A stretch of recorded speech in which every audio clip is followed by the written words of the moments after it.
भारत के समर्थन में अमेरिका के पूर्व एनएसए जॉन बोल्टन ने बड़ा बयान दिया है। भारत को पाकिस्तान पर कार्रवाई करने का हक है, ये कहा है बोल्टन ने। पाकिस्तान को आतंकी देश घोषित कर देना चाहिए। बोल्टन का बड़ा बयान, पूर्व एनएसए का बड़ा बयान। दक्षिण एशिया में व्यापक संघर्ष कोई नहीं चाहता, कोई भी आतंकी हमले के खतरे के साथ नहीं रहना चाहता। तो सुना आपने अमेरिका के पूर्व NSA national security adviser John Bolton का ये बयान। अब उन्होंने कह दिया है कि भारत को हमले का हक है। आपको बताते हैं अमेरिका के पूर्व एनएसए ने और क्या कुछ कहा है, उनके बयान को डिकोड करते हैं। दक्षिण एशिया में कोई भी व्यापक संघर्ष नहीं चाहता है। भारत को पाकिस्तान पर कार्रवाई का पूरा हक है। आत्मरक्षा में, इस डिफेंस में भारत को पाकिस्तान पर कार्रवाई का अधिकार है। भारत का हमला पाकिस्तान पर हमला नहीं माना जाएगा। भारत का हमला सिर्फ आतंकी गुटों पर हमला माना जाएगा। जी हां, आतंकी हमले के खतरे के साथ कोई रहना नहीं चाहता। पाक सरकार आतंकियों पर कार्रवाई नहीं कर रही है, यह बात जगजाहिर है। इसका भी बोल्टन जिक्र करते हैं। पाकिस्तान को आतंकी देश घोषित कर देना चाहिए। पाक सरकार पर चीन के बढ़ते प्रभाव को लेकर भी उन्होंने चिंता का इजहार किया है। चीनी प्रभाव उस क्षेत्र में शांति और सुरक्षा के लिए खतरा है, ये सीधे सीधे अमेरिका के पूर्व एनएसए कह रहे हैं। और दुनिया के बड़े बड़े सिक्योरिटी एडवाइजर इस बात की तस्दीक कर रहे हैं और इस बात को खुले तौर पर कह रहे हैं कि जो पाकिस्तान ने किया है उसे उसका अंजाम भुगतना पड़ेगा और कोई भी देश इसका मुंहतोड़ जवाब देगा। और कहा यहां तक जा रहा है कि भारत अगर पाकिस्तान के अंदर घुसकर एक्शन लेता है तो वो भी जायज होगा। और यह बात कोई और नहीं, वो शख्स कह रहा है जो अमेरिका का नेशनल सिक्योरिटी एडवाइजर रहा है। ऐसा नहीं है कि सिर्फ बोल्टन ही खुलकर भारत के साथ खड़े हैं, बल्कि अमेरिका की टॉप लीडरशिप भी भारत के पक्ष में पाकिस्तान को कड़ा संदेश दे चुकी है।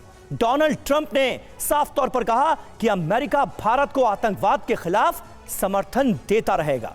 जेडी वेंस उपराष्ट्रपति, वो तो भारत में ही थे जब यह हमला हुआ। उन्होंने कहा अमेरिका भारत की प्रतिक्रिया इस तरह होगी कि व्यापक क्षेत्रीय संघर्ष ना छिड़े। मार्को रूबियो, जो कि विदेश मंत्री हैं अमेरिका के, उन्होंने कहा कि आतंकवाद के खिलाफ भारत के साथ हम सहयोग करने के लिए पूरी तरह से प्रतिबद्ध हैं। अमेरिका कमिटेड है। पीट हेक्सेथ, अमेरिकी रक्षा मंत्री, उन्होंने कहा अमेरिका भारत के रक्षा के अधिकार का समर्थन करता है। हमारे साथ इस वक्त तमाम खास मेहमान मौजूद हैं। मेजर जनरल अशोक कुमार हमारे साथ हैं, कर्नल यूएस राठौर हमारे साथ मौजूद हैं और ग्रुप कैप्टन जीके पांडे हमारे साथ हैं। सुमित चौधरी भी हमारे साथ जुड़े हुए हैं।